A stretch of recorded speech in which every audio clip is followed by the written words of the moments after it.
તો દોસ્તાર આપણે છે આ કોલક નદીનો સૌથી લાસ્ટ પોઈન્ટ એટલે આ મંદિર બનાવેલ છે, જ્યાંથી ઉત્પન્ન થતું છે કોલક નદીનું.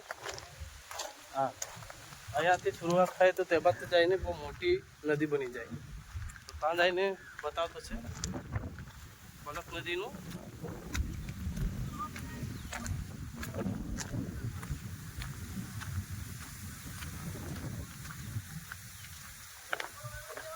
અહીંયાથી એમ કે કોલક નદી શરૂઆત થાય.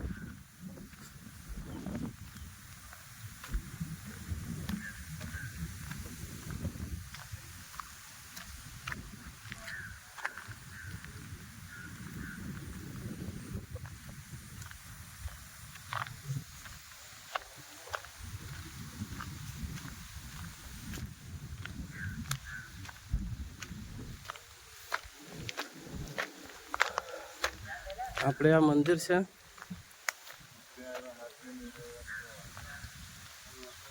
હા,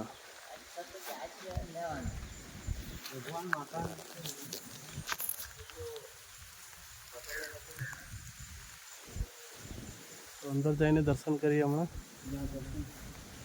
चलिए. तो दोस्तों यहाँ पे कोलक नदी का जन्म स्थल बोलते हैं. यहाँ पे जाते हैं और आपको दिखाते हैं. यहाँ से शुरुआत होती है.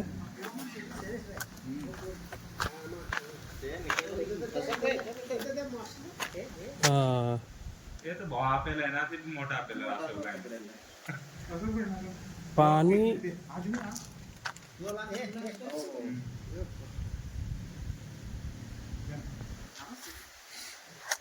पानी नो कलर अलग देखाय ने, वो हेवी ब्लू पानी देखाय, ब्लू एकदम. हाँ, અહીંયાથી બી છે ને.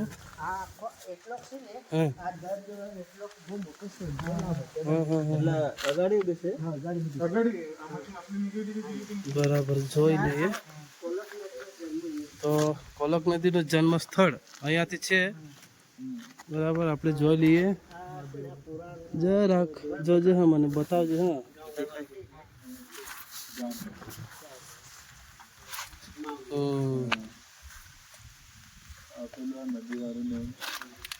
અહીંયાથી છે.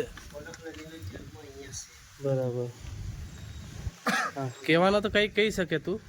હા, કે જાઉં. હા, બે શબ્દ કહી જાઉં, પછી આપણે યુટ્યુબ પર મૂકવાનું છે. આ છે ને, હા, આ કોલવેરા ગામ છે ને આ છે તો કોલક નદીનું જે આપણે નદી વહી રહી છે તે આ કોલક નદીનો જન્મ અહીંયા થયેલો છે. આ માવલી માતાને નીચે ને આ રામ મંદિર, હનુમાન મંદિર છે, એના નીચેથી આ કોલક નદી નીકળેલી છે. એટલે એ કોલવેરામાં વન પર્યટન હો બહુ બધા આવતા છે, એટલે જોવાલાયક છે. બરાબર, ઓકે.